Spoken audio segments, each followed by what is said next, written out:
It was a quiet evening in a small French village long ago. The sky was painted in soft shades of lavender and gold, and the air carried the scent of blooming roses and fresh bread from the baker's shop. In a little cottage on the edge of the village lived a young woman named Belle. She was gentle, thoughtful, and loved reading stories that carried her imagination to distant lands. Her evenings were often spent by the window, where a single candle glowed, and the soft rustle of pages filled the room. As she sat with her book, Belle could hear the calm whispers of the night. The gentle wind played with the curtains. The soft chirping of crickets outside reminded her that the world was preparing for rest. Her father, Maurice, a kind-hearted inventor, worked quietly in his small workshop. He often hummed to himself as he polished his tools. Belle loved her father dearly, and though life was simple, she always dreamed of something more, not riches, but adventures, kindness, and a story worth telling.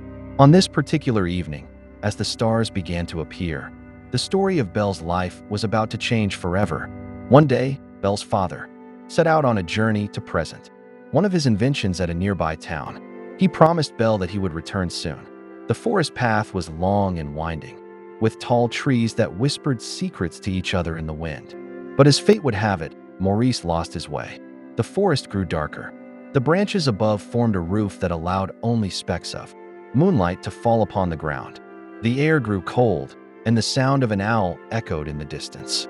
Maurice's horse trembled nervously, yet, just when he thought he might spend the night in the wilderness, he saw a faint light flickering through the trees. And there, hidden deep within the forest, stood a castle. It was vast and silent. Its tall towers reached into the night sky. Its gates were heavy and ancient, covered in ivy. Though it looked lonely, it also felt strangely alive. Maurice entered cautiously. Inside, the halls were grand, with chandeliers that sparkled like captured starlight. The silence was almost too heavy, as if the castle had been waiting for someone. He wandered into the garden, where roses bloomed even in the cold. Their fragrance was sweet, filling the night air with mystery.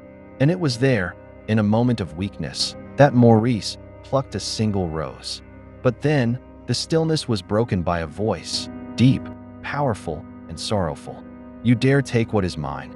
From the shadows emerged a figure, a beast, tall, cloaked in fur, with eyes that glowed like embers. His voice rumbled like thunder, yet there was a sadness hidden within it. She followed the path into the forest, her lantern lighting the way. The trees seemed to lean closer, as if listening to her footsteps. Finally, she reached the castle.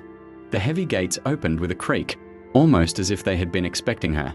Inside, Belle found her father, trembling and standing before the beast. The beast's voice echoed through the hall. "Your father stole from me. For this, he must remain here forever." Without hesitation, Belle stepped forward. "Please," she said softly, her voice steady but kind. "Take me instead. Let my father go." The beast stared at her. His eyes, fierce yet lonely, softened for a moment. "So be it," he replied. Maurice was sent home, though his heart ached to leave Belle behind. And thus, her new life in the castle began. Though Belle was a prisoner, the castle did not feel entirely cruel.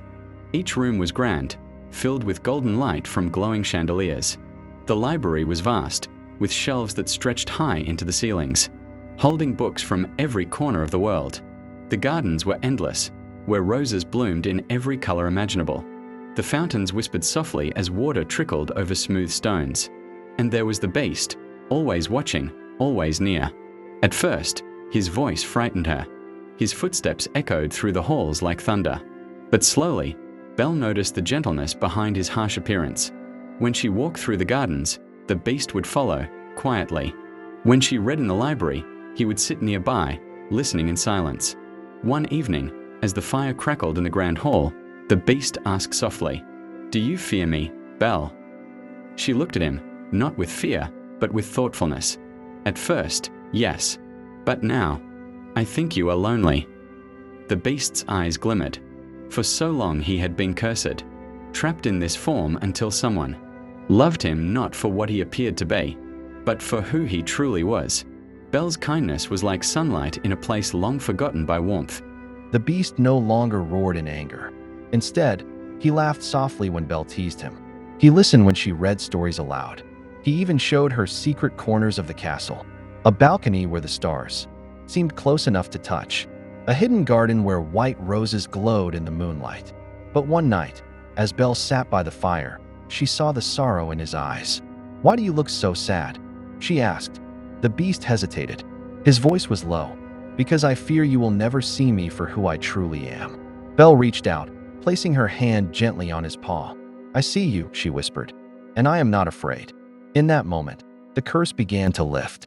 A golden light filled the hall, wrapping the beast in its glow. His form shifted, fur giving way to skin, claws becoming hands. Before Belle stood not a beast, but a man. His eyes were the same, filled with kindness, but now free of sorrow. He was a prince once more. The castle bloomed with life. Curtains that had hung heavy with dust now shimmered with sunlight, and the halls filled with music and laughter once again. Belle and the prince walked hand in hand through the gardens, beneath the starlit sky, and as the night deepened, the world grew quiet. The soft whispers of the forest returned. The stars watched silently from above. It was a tale as old as time, a story of love, patience, and kindness. And as you listen to this story, let your heart rest gently. Let the calmness of the castle surround you.